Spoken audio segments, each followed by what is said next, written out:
Assalamualaikum warahmatullahi wabarakatuh. Perkenalkan, saya Din Muhammad Ismail Bransika MPD, dosen tetap pada program studi pendidikan luar sekolah Universitas Merangin. Saya diamanahkan untuk mengapu mata kuliah pendidikan agama, yang mana mata kuliah pendidikan agama ini diberikan kepada mahasiswa pada semester ganjil. Bobot mata kuliah pendidikan agama adalah 2 SKS. Program studi pendidikan luar sekolah memberikan capaian pembelajaran lulusan pada mata kuliah pendidikan agama adalah bertakwa kepada Allah Subhanahu wa Ta'ala, menjunjung tinggi nilai kemanusiaan, menghargai keanekaragaman budaya, suku, ras, agama dalam kehidupan sehari-hari serta berpikir rasional. Kemudian taat hukum dan disiplin dalam kehidupan bermasyarakat. Dari CPL ini diturunkan kepada capaian pembelajaran mata kuliah, yaitu mahasiswa mampu menganalisis agama dan manusia. Mahasiswa mampu mengaplikasikan akidah syariah muamalah dalam kehidupan sehari-hari dan berpikir rasional. Mahasiswa mampu menganalisis agama, ilmu pengetahuan, dan teknologi. Mahasiswa mampu menganalisis peran agama dalam bagi umat Islam. Dan mahasiswa mampu mengaplikasikan agama dalam kearifan lokal. Mata kuliah pendidikan agama ini dirancang untuk memperkuat iman dan takwa kepada Allah Subhanahu wa Ta'ala, serta memperluas wawasan hidup beragama sehingga terbentuk mahasiswa yang berbudi luhur, berpikir filosofis dan dinamis, serta berilmu pengetahuan dan teknologi, dan selalu bisa menghargai keanekaragaman budaya di dalam kehidupan bermasyarakat. Dalam 16 kali pertemuan, yaitu agama dan manusia,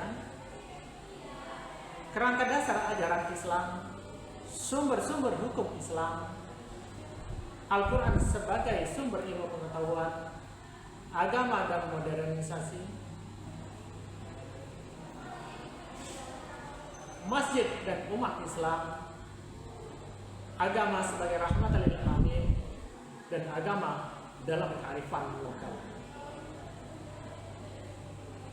Metode pembelajaran dalam mata kuliah pendidikan agama ini adalah dengan ceramah, diskusi, serta project basic learning atau disingkat PJBL, di mana mahasiswa diharapkan membuat project terkait dengan agama dan kearifan lokal yang bisa berbentuk video, artikel, atau karya ilmiah.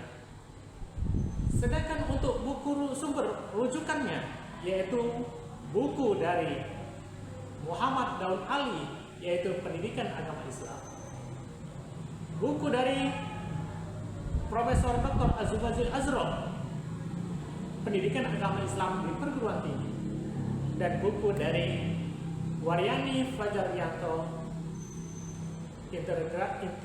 Integrasi Interkoneksi Keilmuan Biografi dari Muhammad Amin Abdullah. Selain dari sumber utama tadi, ada sumber pendukung, yaitu artikel-artikel yang saya buat sendiri, yang diterbitkan oleh jurnal-jurnal terakreditasi nasional, yaitu Pendidikan Anti Korupsi, Rekonstruksi Pendidikan Anti Korupsi dalam Tinjauan Al-Quran dan Hadis, yang diterbitkan oleh jurnal Learning tahun 2024. Kemudian nilai-nilai pendidikan dalam budaya Lubuk Larangan, yang diterbitkan oleh jurnal Edukasional tahun 2025. Untuk penilaian dalam mata kuliah ini mengacu 3 standar penilaian, yaitu ujian akhir semester yang bobotnya 25%, kemudian ujian tengah semester dengan bobot 15%, serta kehadiran, keaktifan dalam kelas, dan tugas yang diberikan kepada mahasiswa itu berjumlah 60%, sehingga terkumpul dalam penilaian 100%. Demikian singkat yang bisa saya sampaikan, dan video ini dibuat untuk salah satu tugas dalam sertifikasi dosen. Demikian, assalamualaikum warahmatullahi wabarakatuh.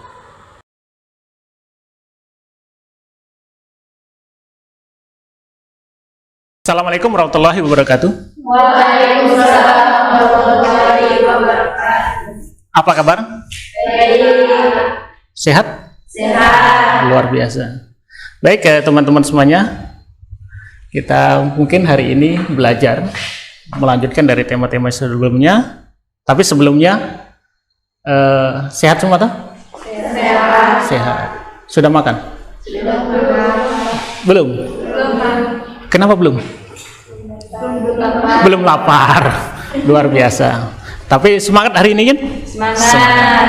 Karena kita semangat, maka pada hari ini kita akan mempelajari sedikit terkait dengan pendidikan agama. Melanjutkan dari kemarin, materi kemarin adalah agama dan manusia. Ingat, materi kemarin, tema yang kemarin masih agama dan manusia. Sekarang baru kita masuk pada agama dan ilmu pengetahuan, atau Quran sebagai sumber ilmu pengetahuan. Pernah dengar nama Al-Quran? Pernah dengar? Apa? Apa Al-Quran itu? Kitab suci. Luar biasa. Apalagi? Ada yang tahu? Firman Allah. Apalagi? Luar biasa. Firman Allah, kitab suci. Ada lagi? Apa? Pedoman hidup. Pedoman hidup. Wah, luar biasa. Ada yang lain? Lagi? Nggak ada. Semua jawaban dari teman-teman tadi itu luar biasa. Ada firman Allah, ada kitab suci, ada pedoman hidup. Maka yang lain bagi seorang ilmuwan, maka Al-Quran itu disebut dengan sumber pengetahuan. Di dalamnya banyak sekali sumber-sumber pengetahuan. Maka materi ini kita akan sedikit mengulas terkait dengan bagaimana sih agama itu atau Al-Quran itu membahas pengetahuan itu sendiri. Itu materi hari ini. Tapi sebelum materi, Bapak akan absen dulu ya. Sebagai bentuk diri Anda, kehadiran Anda, keaktifan Anda di dalam kelas.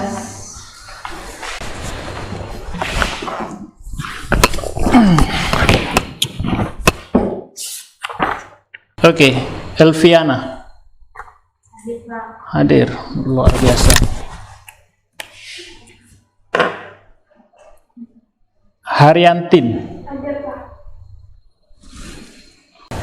Alhamdulillah, berarti 2 orang yang nggak hadir, 1 sakit, 1 tidak ada keterangan. Berarti ya yang sakit semoga Allah angkat penyakitnya, yang nggak ada keterangan semoga dia cepat ada keterangan.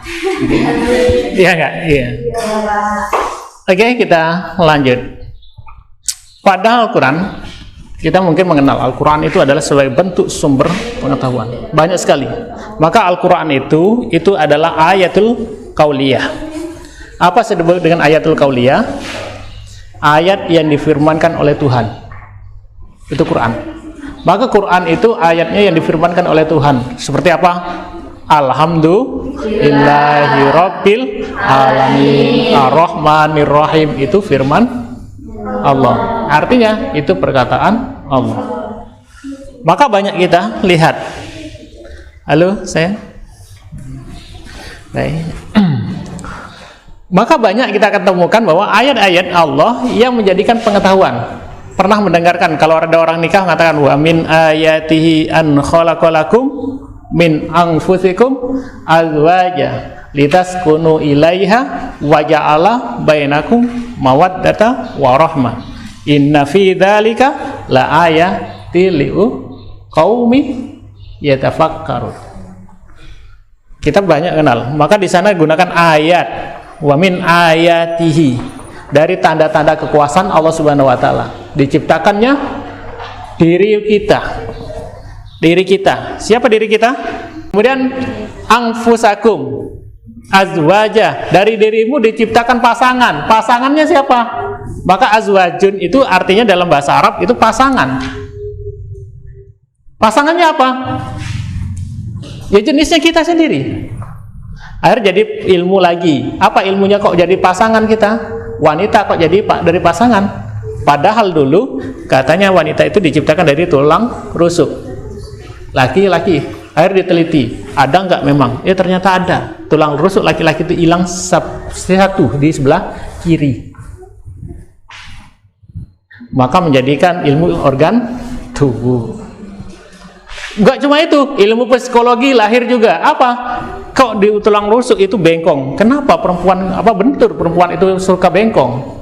Harus diteliti secara psikologi. Iya, perempuan itu lemah dan mudah terberdaya. Diri kita ini ya dalam kelas ini, perempuan itu mudah sekali terberdaya, tertipu. Ya dah? Iya. Kita sering tertipu. Dan itu bengkong. Tapi ilmu psikologinya apa? Kalau Anda seorang laki-laki, jangan sekali-kali meluruskannya itu secara paksa, karena dia akan patah. Jadi di saat kamu bengkong, perempuan itu bengkong, agak minggir sedikit, maka dengan lembah lembutlah kamu memperingatinya. Karena kalau kamu kencang, tidak boleh, pasti patah. Apa disebut dengan patah perempuan? Emosi, putus, dan tidak akan pernah lagi dekat dengan seseorang itu kalau sudah patah. Dendam. Ya udah? Iya. Nah itu lahirkan ilmu psikologi. Akhirnya apa? Hanya dengan kata-kata itu tadi, tanda-tanda kekuasaan Tuhan tadi, akhirnya menjadi ilmu cabang baru. Itu ilmu kauliyah atau perfirman Allah. Maka ilmu yang lain ada juga ilmu secara kauniyah. Kauniyah itu ilmu alam semesta ini. Maka melahirkan banyak ilmu-ilmu alam semesta. Ada astronomi, ada falaki. Nah, gimana kita? Maka tergantung kita menggunakan kaidah apa untuk mempelajari Al-Quran, sehingga Al-Quran itu sebagai sumber pengetahuan.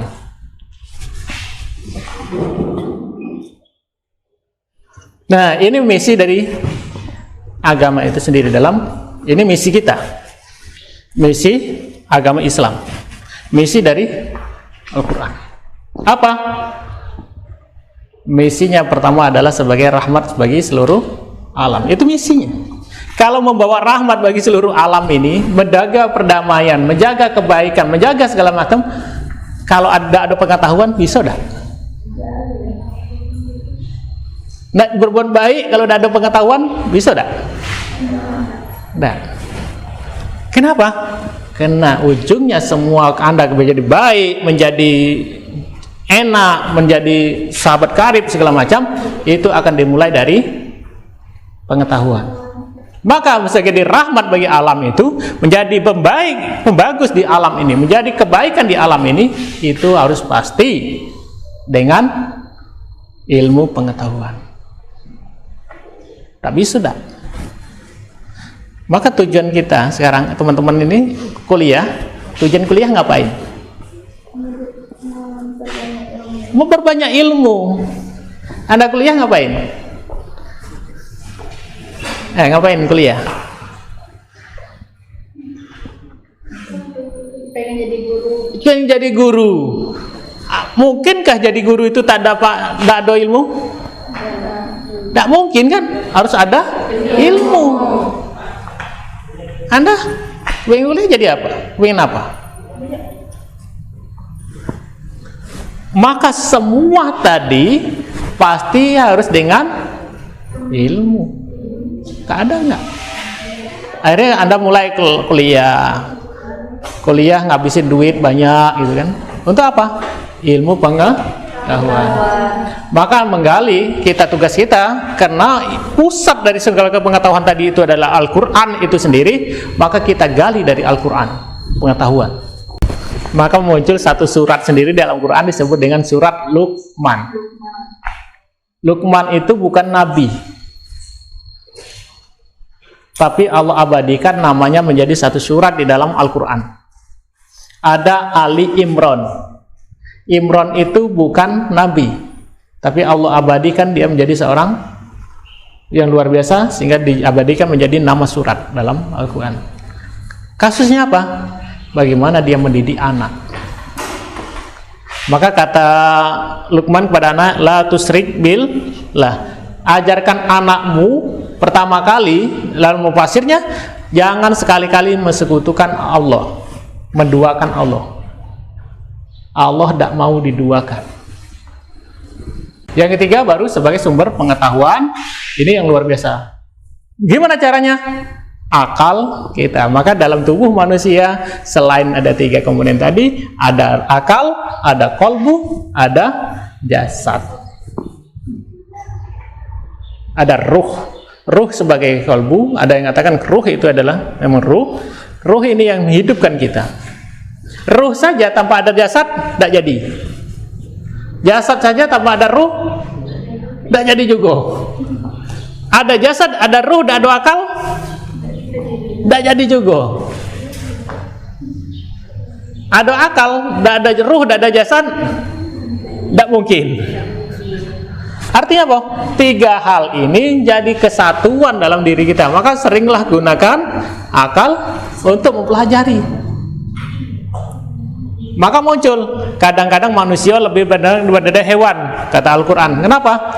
Karena dia tidak bisa menggunakan akalnya, tidak bisa membedakan mana yang baik, mana yang buruk. Banyak kejadian, ya tidak? Banyak ada kejadian yang tidak bisa membedakan akal itu tadi. Mana buruk, mana tidak, mana buruk, mana tidak. Istri kawan, istri itu. Suami kawan, suami itu. Terjadi. Ada begitu. Jadi melakukan hubungan sesama jenis, laki-laki dengan laki-laki, perempuan dengan perempuan. Berakal nggak? Enggak. Hewan saja tidak mau. Saya punya ayam, belum pernah nengok ayam tuh kawin, ayam laki jantan dengan ayam jantan, tidak pernah. Betino dengan betino tidak, tetap jantan betino. Kalau ikut jantan dengan jantan, betino dengan betino. Apa terjadi? Kita nggak bisa menggunakan akal. Nah, ini faktor bagi seseorang. Maka Quran itu bisa menjadi sumber pengetahuan kalau kita gunakan akal dengan baik.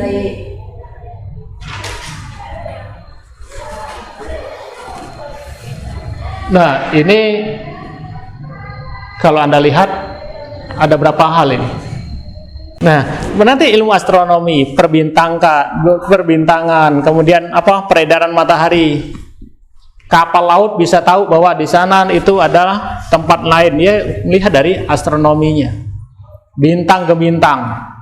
Oh, bintang itu bintang fajar. Itu bintang fajar di sebelah mana?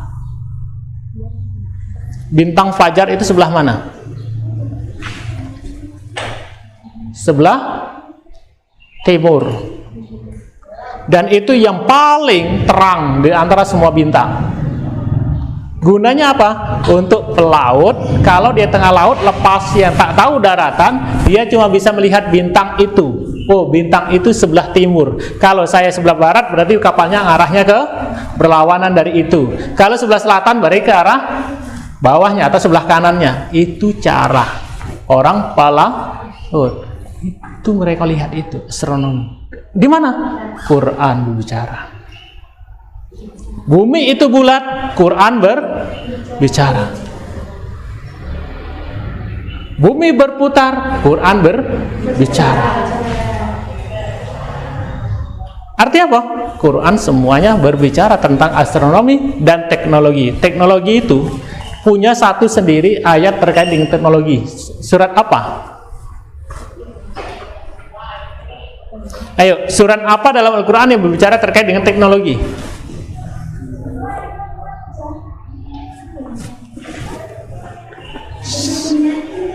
ingat. Surat Al-Hadid artinya besi.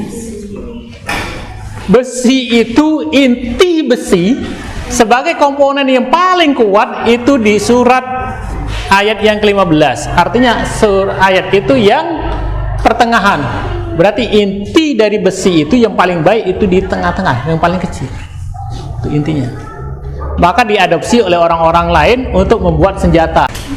Oke, sampai di sini. Ada yang mau bertanya? Silakan. Ada pertanyaan? Satu orang mau bertanya? Silakan, bebas.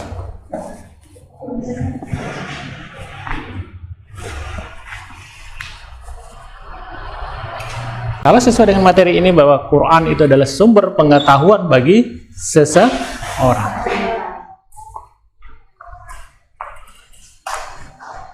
Oke, kita lanjut satu pertanyaan terakhir. Kalau Al-Quran sebagai sumber pengetahuan, bagaimana kita menjadikan Quran sebagai sumber pengetahuan? Kalau Quran itu sebagai sumber pengetahuan, bagaimana kita memahami bahwa Quran itu betul-betul sebagai sumber pengetahuan? Gimana caranya?